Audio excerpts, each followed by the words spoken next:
Dios te bendiga. Gracias por conectarte con nuestra escuela bíblica. En breve iniciamos. Prepara tu corazón y recibe lo que Dios tiene para ti. El Señor les bendiga. Bienvenidos nueva vez a nuestra escuela bíblica virtual. Mi nombre es Helen de Collins. Un placer, un honor y merecido poder compartir este tiempo con ustedes y estudiar la palabra de Dios. Antes de iniciar, vamos a orar y a darle participación al Rey de Reyes. Amén. Oremos. Amante Dios y Padre, muchísimas gracias por esta nueva oportunidad que tú nos das de estudiar tu palabra, mi Dios.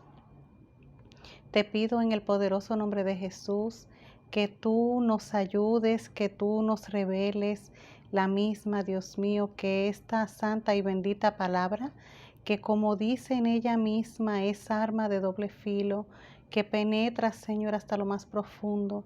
Asimismo penetre hasta lo más profundo de nuestra alma, de nuestro ser, y nos transforme, Señor, y nos ayude, Dios mío, a cumplir el propósito para el cual tú nos has creado. Nos ayude, Señor, a parecernos cada día más a ti y de esa forma ser cada día mejores personas. Gracias, Señor. Te lo pido en el nombre de Jesús. Amén. Bien, pues continuando con el estudio de Hebreos, hoy vamos a estar viendo los capítulos 4, 5 y 6. Y el tema para este estudio de hoy es Jesús, nuestro gran sumo sacerdote. Jesús, nuestro gran sumo sacerdote. Y la verdad central para nuestro estudio dice así: la posición de Jesús como nuestro gran sumo sacerdote nos enseña que podemos confiar plenamente en Él para crecer en el camino de la vida cristiana. Sumo sacerdote. Dice, el sumo sacerdote, las características de un sumo sacerdote vamos a ver primero. Dice, el sumo sacerdote era un hombre llamado por Dios para ser mediador entre Dios y los hombres. Presentaba a los hombres ante Dios, ofreciendo sus sacrificios y sus dones en expiación de sus pecados. Le era necesario ser compasivo e indulgente. Bien, vamos a irnos un poquito atrás y ver específicamente qué significa esto de sumo sacerdote y la expiación de los pecados, ¿verdad? Si nosotros nos vamos al Antiguo Testamento, nosotros podemos ver que el sumo sacerdote era una persona, ¿verdad? Como bien acabamos de leer, escogido por Dios. El primero al que Dios llamó fue Aarón, de la tribu de Leví. El sumo sacerdote, una vez al año, podía entrar a lo que era el lugar santísimo y allí ofrecer sacrificio por los pecados del pueblo. Lugar santísimo. Recordemos el tabernáculo. Si quiere tener una visión más amplia de lo que era el tabernáculo, podemos encontrarlo en Éxodo en sus capítulos 25, 26 y 27. Pero yo les voy a resumir. El tabernáculo fue un lugar que Dios le dijo a Moisés que construyera y le dio las instrucciones precisas como es nuestro Dios, ¿verdad? Le dijo las medidas, los materiales, ¿verdad? Las medidas que debía tener, los materiales que debía utilizar. Y este lugar, que era como, lo podríamos decir en este tiempo como una especie de carpa, ¿verdad? Que ellos, donde ellos iban y presentaban sacrificio, tenía 3 lugares. El primero, cuando se entraba por la puerta, ¿verdad? Encontrábamos allí el atrio. En el atrio estaba lo que era la fuente y el altar de bronce. Primero el altar de bronce y después la fuente. Se cruzaba un primer velo. Después de ese primer velo estaba el lugar santo. Allí, en el lugar santo, nosotros podíamos encontrar la mesa de la propiciación, el candelabro y el altar del incienso. El pueblo solamente podía estar en el atrio, mientras el sumo sacerdote era el único que podía atravesar ese segundo velo, que era el que daba entonces al lugar santísimo. El atrio, lugar santo, lugar santísimo. En ese lugar santísimo estaba el arca del pacto, que usted y yo sabemos precisamente, verdad, correctamente, que en el arca allí pues moraba la presencia de Dios. Bien, una vez al año el sumo sacerdote entraba, que era en el día de expiación, entraba y ofrecía sacrificio, iba al lugar santísimo y allí con la sangre del sacrificio la ofrecía por sus pecados y los pecados del pueblo. Mientras tanto, el pueblo estaba fuera. ¿En qué estaba el pueblo? Orando, ayunando, quebrantándose, pidiendo perdón por los pecados que había cometido. Entonces, en un año volvían nueva vez. Le quise hacer este recuento porque fíjese que el tema es que Jesús es nuestro gran sumo sacerdote. Y ahorita al final le voy a decir algo que tiene que ver con eso del lugar santísimo. Bien, vamos a leer en Hebreos para comenzar la lectura de hoy, ¿verdad? En Hebreos 4, del 14 al 16. Y yo voy a estar leyendo en Nueva Traducción Viviente. Hebreos 4, del 14 al 16, dice, ya la palabra está bendecida, ¿verdad? Esta Biblia, Nueva Traducción Viviente, tiene por título, Cristo es nuestro sumo sacerdote, dice. Por lo tanto, ya que tenemos un gran sumo sacerdote que entró en el cielo, Jesús, el Hijo de Dios, aferrémonos a lo que creemos. Nuestro sumo sacerdote comprende nuestras debilidades porque enfrentó todas y cada una de las pruebas que enfrentamos nosotros. Sin embargo, Él nunca pecó. Así que acerquémonos con toda confianza al trono de la gracia de nuestro Dios. Allí recibiremos su misericordia y encontraremos la gracia que nos ayudará cuando más la necesitemos. Dije que una de las características del sumo sacerdote era precisamente esta, que era compasivo.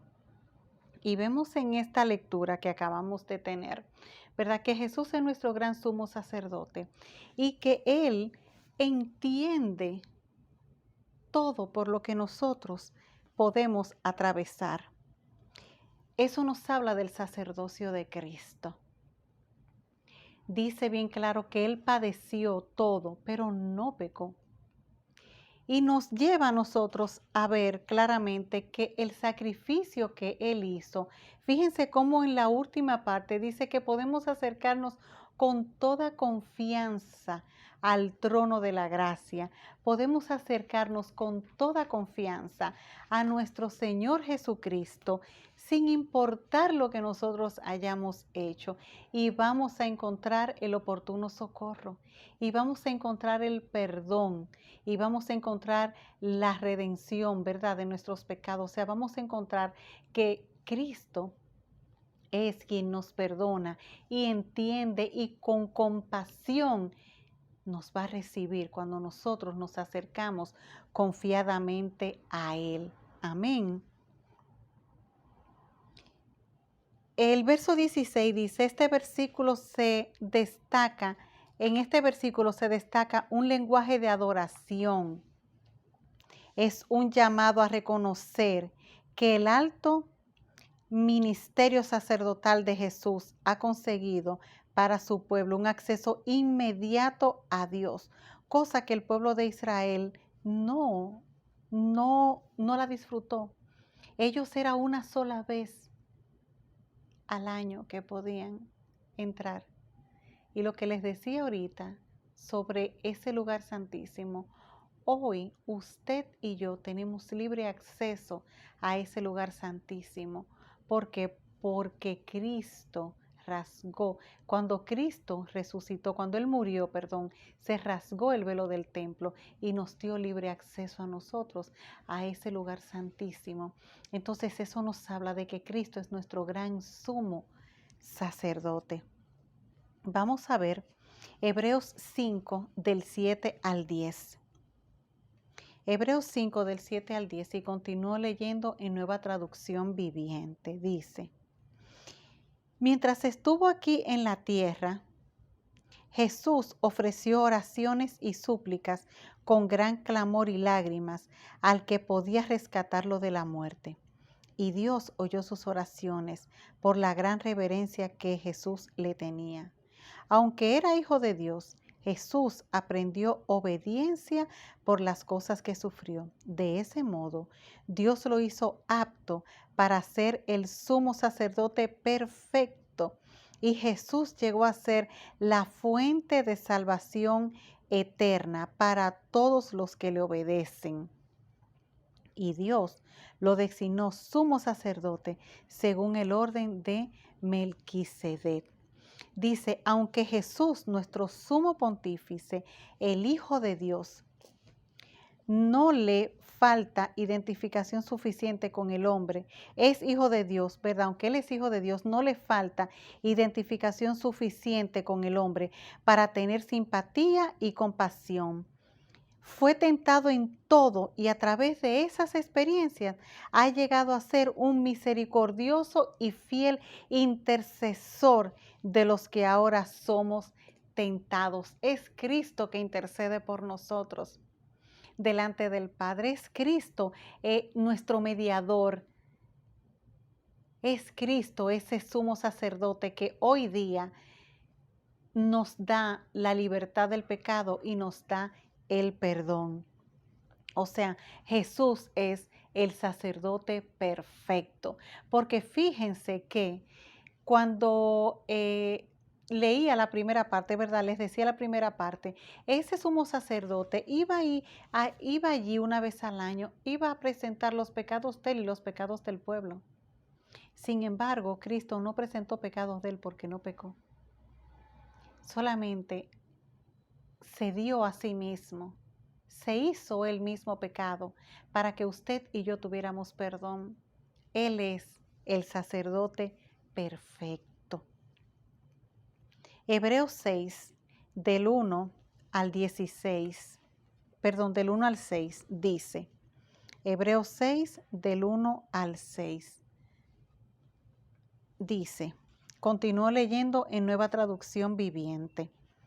Así que dejemos de repasar una y otra vez las enseñanzas elementales acerca de Cristo. Por el contrario, sigamos adelante hasta llegar a ser maduros en nuestro entendimiento. No puede ser que tengamos que comenzar de nuevo con los importantes cimientos acerca del arrepentimiento de las malas acciones y de tener fe en Dios. Ustedes tampoco necesitan más enseñanza acerca de los bautismos, la imposición de manos, la resurrección de los muertos y el juicio eterno. Así que, si Dios quiere, avanzaremos hacia un mayor entendimiento, pues es imposible lograr que vuelvan a arrepentirse los que una vez fueron iluminados, aquellos que experimentaron las cosas buenas del cielo y fueron partícipes del Espíritu Santo, que saborearon la bondad de la palabra de Dios y el poder del mundo venidero, y que luego se alejan de Dios. Es imposible lograr que esas personas vuelvan a arrepentirse. Al rechazar al Hijo de Dios, ellos mismos lo clavan otra vez en la cruz y lo exponen a la vergüenza pública. Después que yo veo el sacerdocio perfecto de Cristo, que se hizo pecado por mí, eso me llama a mí a un crecimiento espiritual. Y es eso lo que habla esta porción de la palabra, que nosotros tenemos un llamamiento a la madurez espiritual. Cuando dice que es imposible que nosotros volvamos de nuevo a que nos tengan que hablar de bautismo, a que nos tengan que imponer las manos, es necesario que nosotros como cristianos vayamos creciendo. La inmadurez espiritual es producto de una falta de estudio de la palabra y falta de oración. Cuando nosotros nos mantenemos estudiando la palabra y orando, vamos a crecer espiritualmente, vamos a ir avanzando, nos vamos a ir pareciendo cada vez más al Señor. Vamos a poder discernir entre lo bueno y lo malo. Un cristiano inmaduro no sabe discernir entre lo bueno y lo malo. A lo bueno le llama malo y a lo malo le llama bueno. Y hoy día, en el mundo que nosotros estamos viviendo, es necesario. Yo podría decir que es obligatorio, pero no quiero verme como que le estoy imponiendo algo a usted. Voy a decir, es necesario, es saludable que nosotros sepamos discernir qué es lo bueno y qué es lo malo, porque hay una sutileza hoy día para vender las cosas que no le agradan a Dios y que usted lo pueda ver como que es bueno, cuando realmente está total y completamente separado de lo que Dios dice en su palabra.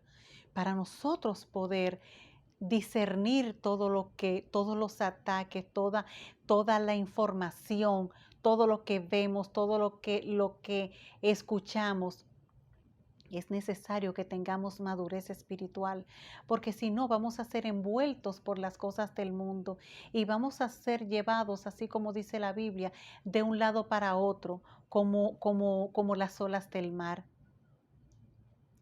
Tenemos un llamamiento a nosotros crecer espiritualmente, a cada día madurar más, a profundizar en la palabra, no solamente a tomar la Biblia y leerla y ya cumplí con mis 10 minutos del día, con mis 20 minutos.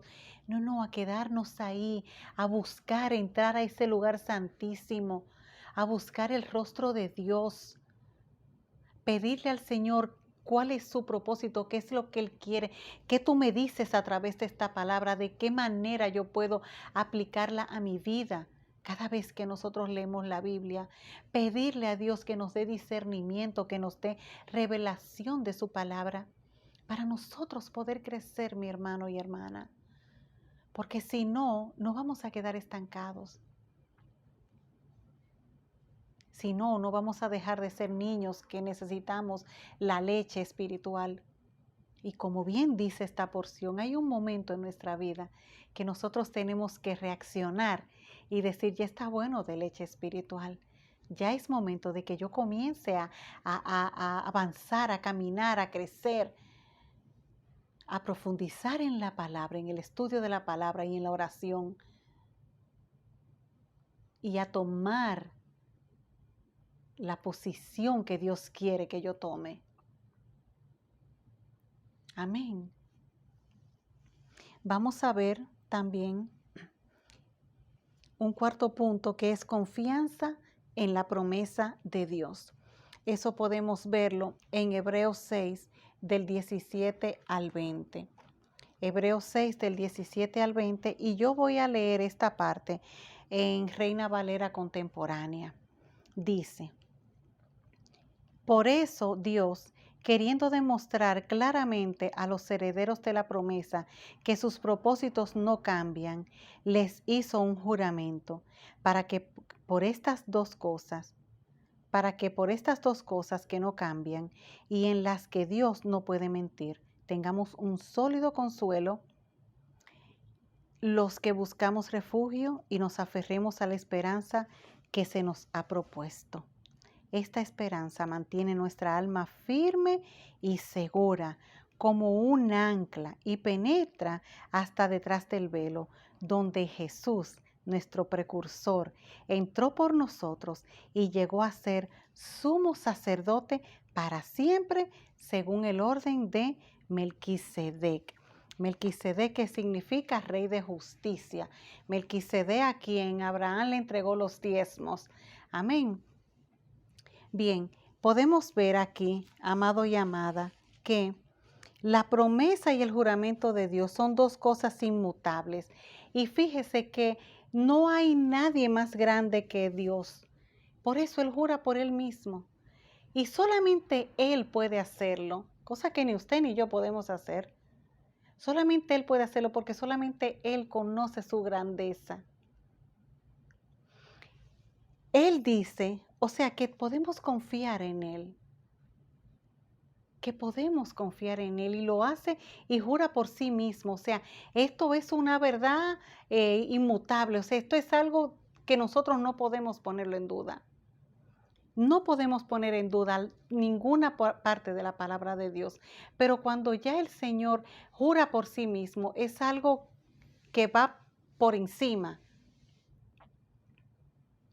Y como leíamos en la primera parte, Él nos llama a que confiadamente nosotros nos acerquemos al trono de la gracia y allí vamos a recibir el oportuno socorro. Amén. Vamos a orar. Señor, muchísimas gracias. Gracias, amado Padre, por tu palabra.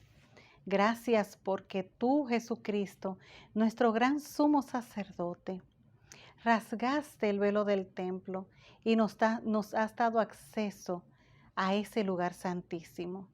Gracias porque solamente con yo postrarme, invocar tu nombre, Señor, tengo ese privilegio que solamente el sumo sacerdote una vez al año tenía. Y yo lo tengo disponible 24/7. Y solamente a través de ti eso es posible, Jehová Dios. A través de ti, Cristo, es que eso es posible. Gracias, Señor. Gracias porque tú eres ese sacerdote misericordioso que conoce mis debilidades. Gracias porque al conocer mis debilidades tú puedes interceder delante del Padre por mí. Dios mío, gracias. Gracias porque qué cosa tan hermosa e inmerecida.